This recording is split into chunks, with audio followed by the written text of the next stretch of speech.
Welcome to Destination Change, a podcast where we talk recovery, treatment, and more.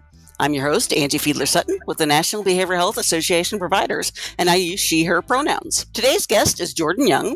In 2010, Jordan's personal recovery and desire to help others pushed him away from corporate B2B sales and towards behavioral health care. He began his career in admissions role at the corporate headquarters of one of the industry's most respected companies. In that role, he worked with over 4,000 patients and their families to coordinate treatment with hundreds of treatment centers around the country and facilitate intervention services. In 2018, his aspirations to make a more significant impact on behavioral health care led to the creation of Jordan and Associates Consulting, whose purpose is to leverage the experience, education, and thousands of connections made in the industry to help treatment centers overcome obstacles blocking their path to success. He is an avid sports fan, and the only job that could pull him away from behavioral health care is when the Tennessee Titans call to name him their head coach. Thank you for joining us today, Jordan.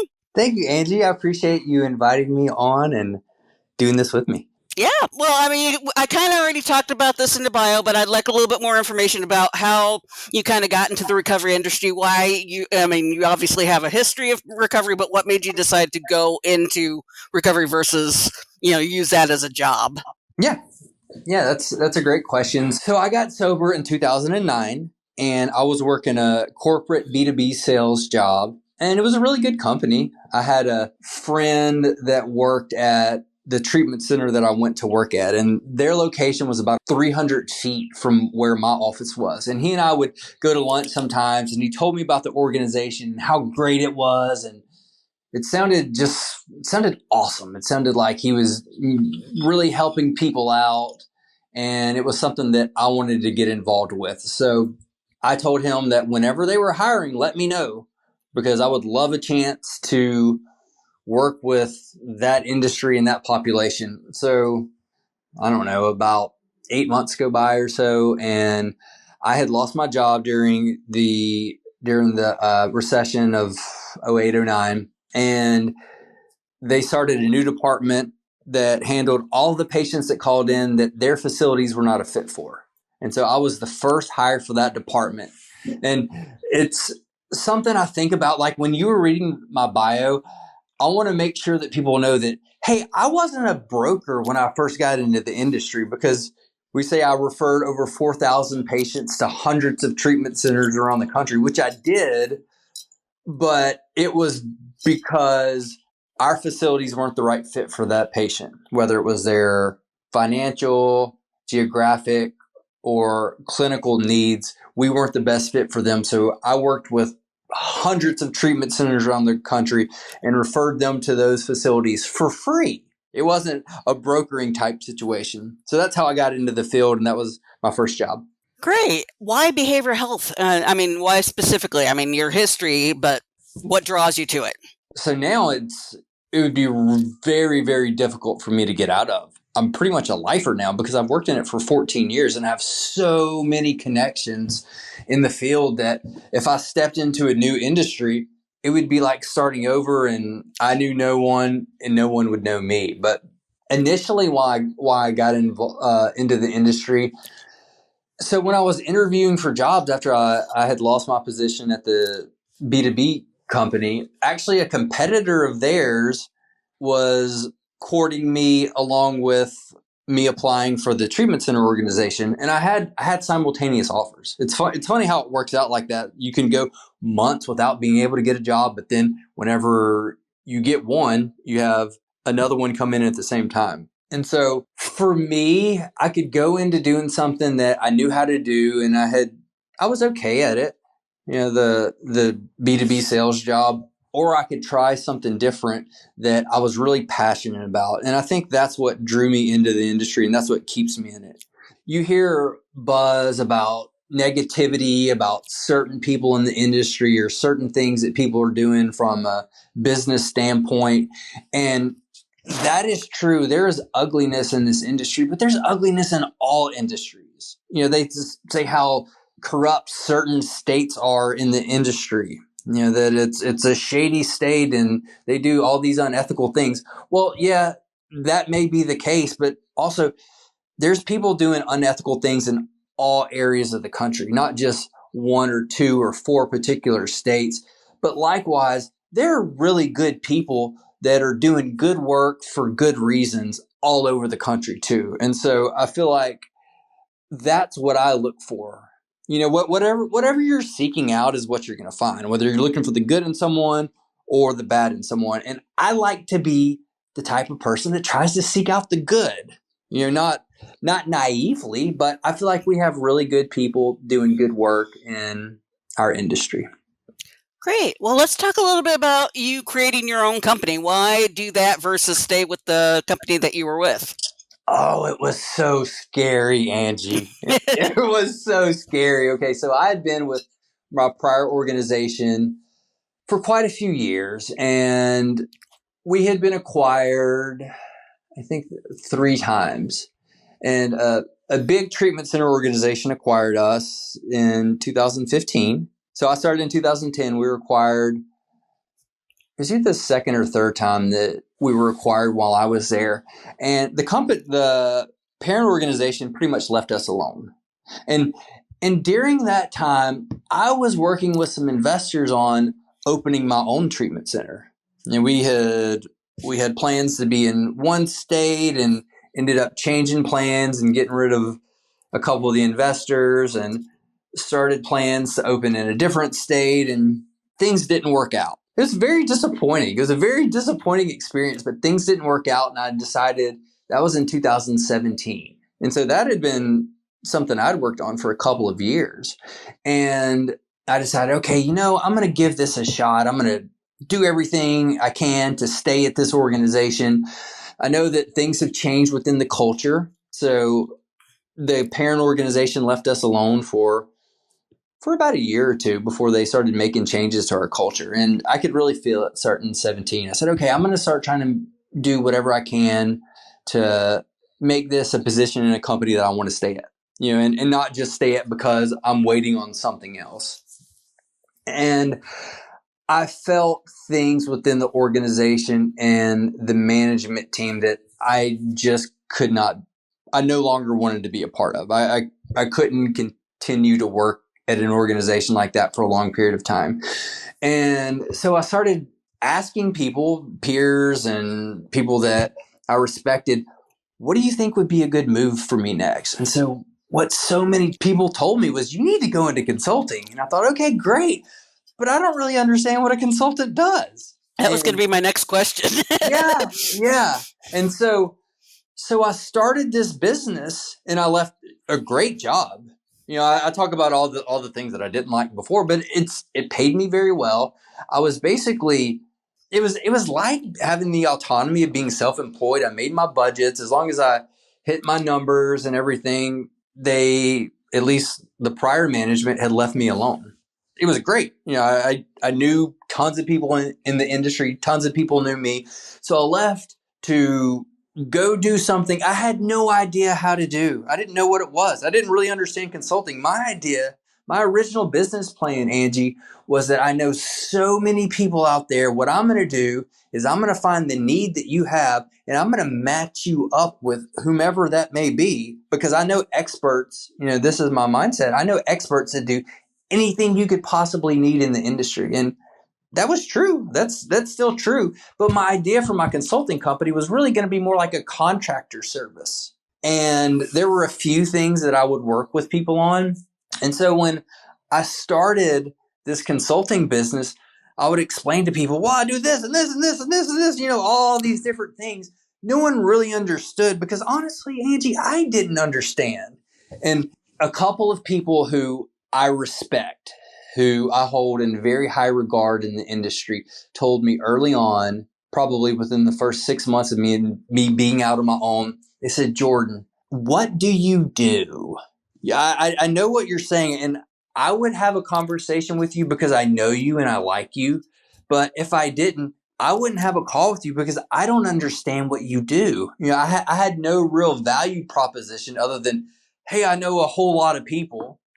And I'm kind of friendly. So yeah, that was the beginning of my consulting business. It was very, very scary. Well, and full disclosure for our audience, Jordan Associates is a associate member of MBHAP, and Jordan is on our advisory team. Kind of, what is your favorite part of working your consulting? So my consulting company is really a recruiting business. 95% of the work that I do is in recruiting within healthcare, but almost exclusively within behavioral health. I've just recently, because of some very valuable connections I have in the ABA industry, I've taken on a couple of clients in ABA, but I work almost exclusively in hiring key staff for treatment centers and some in companies that service treatment centers. So that's my favorite thing that I do.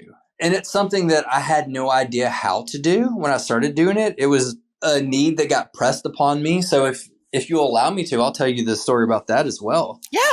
So people were calling me because of all the connections that I had with running that outbound referral department, and really where I gained the most contacts and where most people know me from is I ran a prominent behavioral health conference series for almost 6 years. And these were conferences about 1,000 to 1,800 attendees and 100 to 150 exhibitors. And I designed out the themes. I wrote the bulk of the marketing content, or some of the bulk marketing content. I did the agenda, worked with the speakers, but I did all of our sales. And so that was sales for all of the exhibitors, the sponsors. And these are like, I think I've mentioned the number of participants that we had, but they were huge conferences. And so because of that, whenever owners and hiring managers were looking to hire, oftentimes they called me and said, "Hey, Jordan, I need to hire a BD rep in Vermont. Do you know anybody?" I'm like, "Well, yeah, I actually do.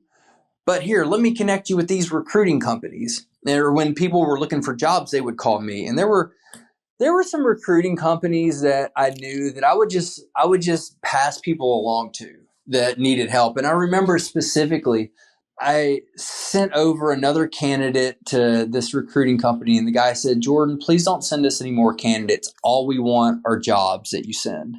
And I'd sent a couple of jobs. I thought, "Oh, okay, well, I won't send anyone to you ever again." And a friend of mine, a former coworker, a good friend of mine, and a close business associate, I remember I was at the CORE conference, C4 conference, which no longer exists, in Amelia Island. I remember I was in the exhibit hall and he called me.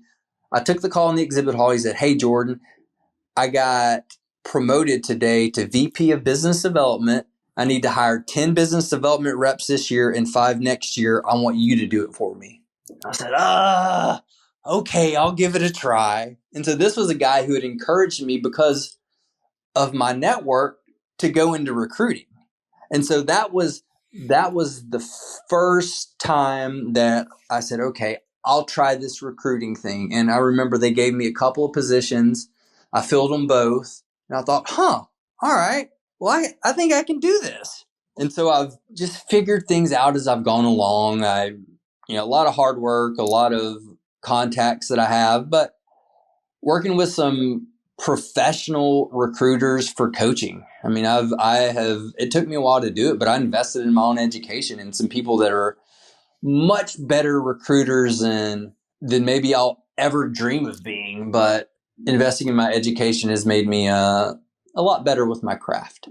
You've been doing this for a while. You've said you've learned some lessons. What is your biggest lesson that you've learned since starting this work? The biggest lesson that I've learned is to be flexible.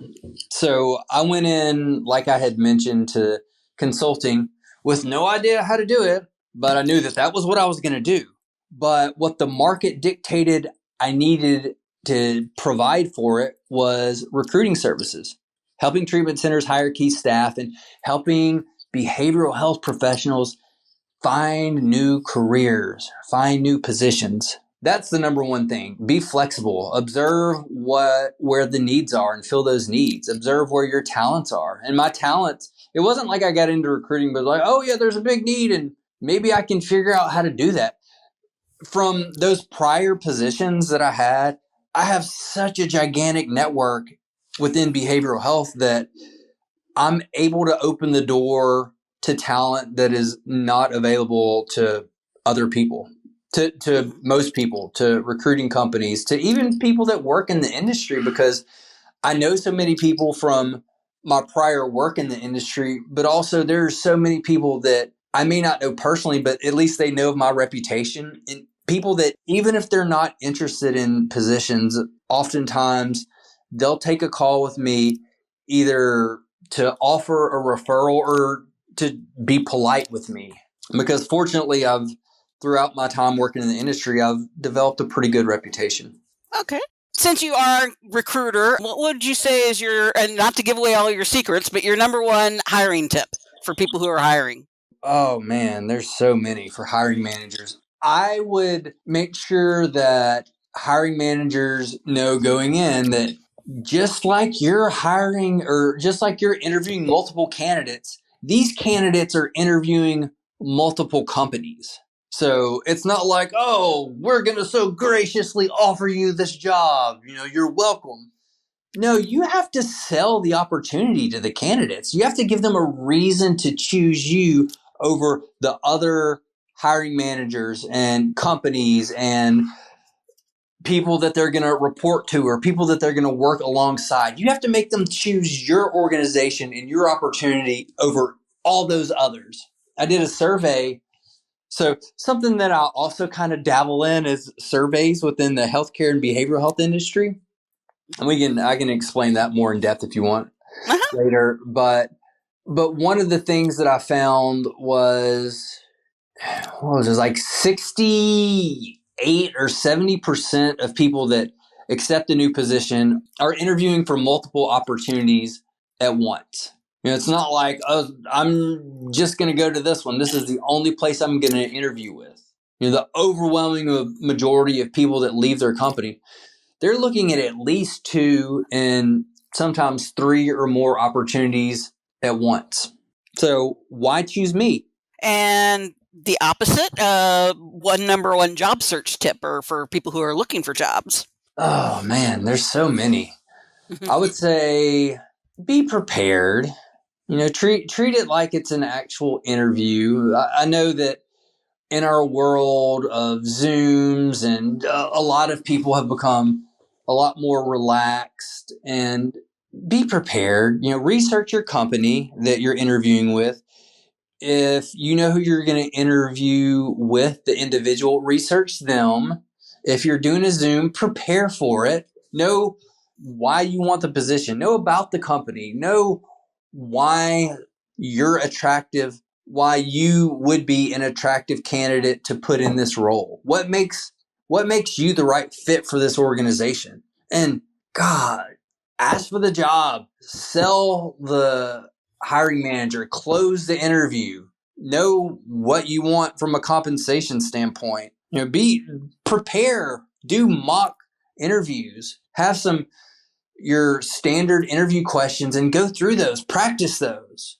I know you're based in Tennessee, but your recruitment is all across the U.S., correct? All over the country, yes. Actively right now, because I have my job board in front of me, I have positions in Washington State, New York, South Carolina, Texas, Mississippi, Connecticut, Ohio, Arizona, Virginia. You mentioned your research. Let's talk a little bit more about that. I know on the HMP FM podcast, you had just done a report, but that was a couple of years ago, I want to say. So talk about some kind of research you've done. Okay, so I've done surveys. Now, the genesis of this is recruiting typically slows down fourth quarter, right? And picks back up third week of January, kind of like clockwork.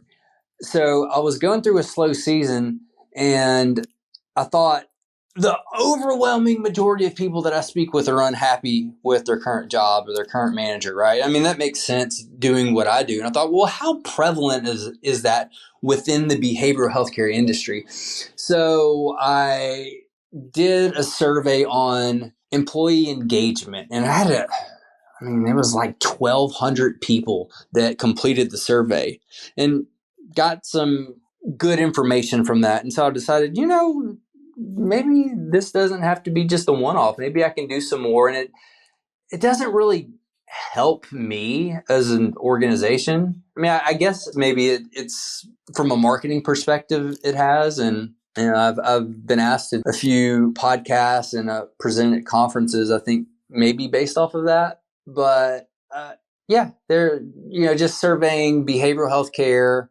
So we did employee engagement, we did company culture, and then we did a general healthcare one. That one was more broad. So that included behavioral health, skilled nursing, senior living, and other healthcare related industries. Great. I'm looking over your website and it says your mission is to turn points of pain and angst into the most successful part of your business. Talk a little bit what you mean by points of pain and how you're going to turn that in. I mean, pain points, just think about the treatment centers out there. What do they struggle most with? They struggle with, patient acquisition, essentially. So like admissions. So does that mean business development? They need better business development team members. They need a better admissions department. They need better digital marketing to help make the phones ring. Is it that they need someone to help them once they get people into treatment to better be able to collect revenue from insurance? So revenue cycle management. Do they need, prior to getting off the ground, do they need help with their state licensing or their joint commission or CARF accreditation? Do they need someone to help write their policies and procedures? Do they need a referral for an amazing agency that provides education like BHAP does? Or do they need a behavioral health care attorney?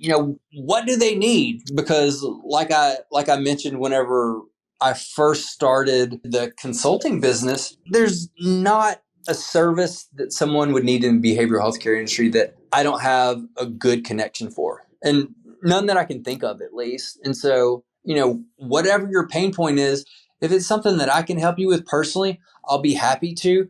But more than likely, it's something that I don't specialize in. And that's something that I've learned in consulting, is like, I'm not going to try to tell people that I'm everything to everyone. Now I've found my niche, and that's another good lesson I've learned as well, is find your niche and go after your niche, and don't try to be everything to everyone. And I know what my niche is, and I know that there are a lot of other great people that do great work in different niches, and I'm happy to have conversations with people and just refer them on to someone else. I had a guy that reached out to me a couple weeks ago on LinkedIn asking for help with a consultant. And I said, well, what specifically do you need? He said, well, I need a consultant in this area. I said, I'll be happy to have a call with you, but it may not be something that I can help you with. It may not be something that I'm best suited to help you with. I could advise people on their admissions and business development and other types of strategies,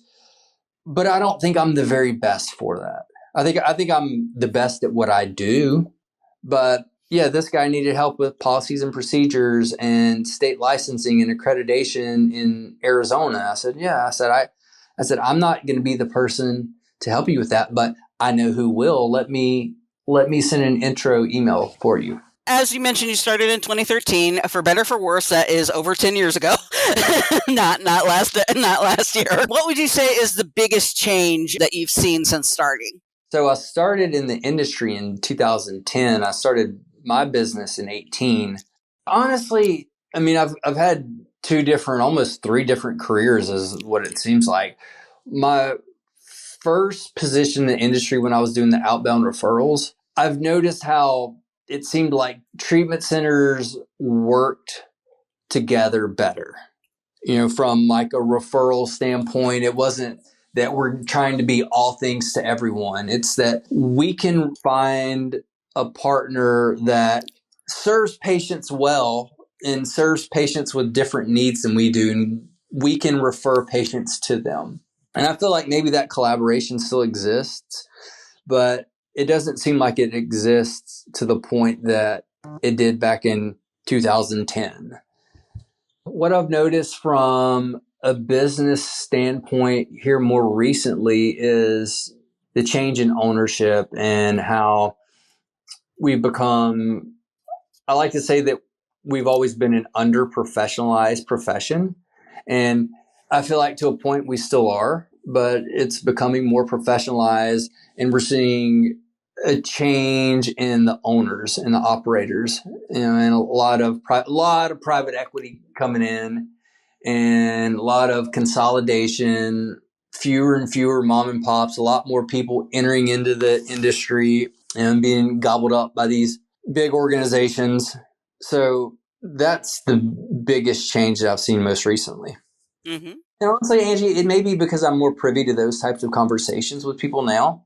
Back when I was running conferences, it was a different group of people that I worked with. My primary positions that I worked with were not your CEO. That makes sense. Mm-hmm. Now, our audience base is all over, from counselors to CEOs. We have, I'm sure, HR people listening too. What kind of resources do you use on a regular basis that you would recommend for others if they were in the industry? Like, is there websites or articles or books that you would recommend? For more knowledge, for hiring, in what ways? Just for people in HR looking to hire, or people who are other consultants that are basically, what do you turn to learn more about what you do? Oh, well, I love BHAP. I love BHAP. I'm, like you said, I'm a board member, but I think BHAP provides great resources for people that are starting up in the industry, people that are existing in the industry. The training, the one that I took that you just started whenever I was first getting launched at my consulting business, that one was amazing. It was like a 10-part series. Oh yeah, RSUD. Yeah. That was a great one. I mean, that gives you information on everything that you need to know in the industry. I mean, for someone who is looking to become an operator, and maybe they come from the skilled nursing or senior living industries or some other industry where, yeah, it's a profession, it's similar, but it's not the exact same. It gives you details that it'll take years to accumulate that knowledge. So that's a great one. And BHAP is constantly putting out really valuable education. NATAP also has great resources. I would look at, there's really good information available if you seek it. So that would be probably what I would do. I would look at industry groups, on your LinkedIn, your Facebook, whatever. So I would look there. And from a hiring perspective, for hiring managers, job placement boards for the types of positions that I focus on, they don't do very well. So 62% of my placements are personal contacts, 18% are referrals. So that means 20% of the people that I place in roles come from job posting boards. And that's the overwhelming majority of what you see with recruiting agencies or people doing internal hires, is folks coming through job posting boards. Now, if you have to use a job posting board, Indeed has been by far the best that I've seen. ZipRecruiter I've had some decent quality through ZipRecruiter. None of the others have ever done anything for me. I literally don't think I've ever made a placement through any other job posting board besides that. But I would say for hiring managers, use a lot of resources, and also something that other recruiting companies aren't going to like to hear me say, but use your internal resources too. Put an employee incentive plan in there where employee referrals are incentivized. Get them to refer their friends and their peers and people that they know are good and can get the job done, and go to them and see, hey, how can you help us find great team members to add to your team, to our team? So do that. Lean in on connections that you have in the local communities or your centers of influence. Mm-hmm.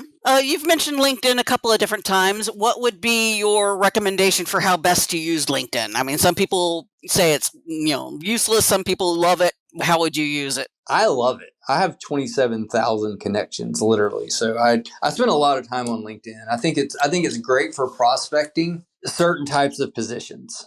Mm-hmm. And it's also a lot easier if you have a bunch of connections and a following, and you have a presence on there. So if you're a hiring manager and you're looking to bring in top talent, well, why is the top talent going to respond to a message that you may send them? Like make yourself stand out. And again, that kind of goes back to interviewing with people. Why are people going to want to go and work at your organization? How much energy do you exude? How confident are they in the organization based upon their interaction with you? I've had a few months ago a really good candidate that I was speaking with, and she had actually already interviewed with this client of mine. And she said, yeah, Jordan, she said, the person that was interviewing me she just didn't seem interested. And it was, and like, she never even got a call back. She never got a call back. And it's not like that's the only candidate that I spoke with that had interviewed at that organization that never got a call back. And I'm thinking, guys, even if you're not interested in hiring someone or passing them on to a next step, you have to at least extend the professional courtesy of a callback, because they're going to tell someone who's going to tell someone else who's going to tell someone else. And you don't want yourself to get a bad reputation with either potential employees or potential people in the community that may seek treatment at your organization because you don't do a good job of following up with potential talent. We're getting close to the end. We mentioned job search tips and hiring tips, but you also mentioned a big part of your, what you do is networking. What would you say is your number one networking tip? I would say, now this sounds very simple. Don't be shy. Whether it's an in-person event or it's online, don't be shy. Put yourself out there, but also be interested, not interesting. And what I mean by that is find out about people. One of the things, having ran conferences for as long as I did, I attended a lot of other conferences because, the best place to find people that want to spend money at a conference and sponsor at a conference is at other conferences where they're spending money and sponsoring. And so I would go to a bunch of different conferences outside of my own and saw how people interacted. And, people that have closed off body language, if they're an exhibitor and they're sitting down or they're on their phone, they're not engaging, they don't make eye contact, those are bad signs.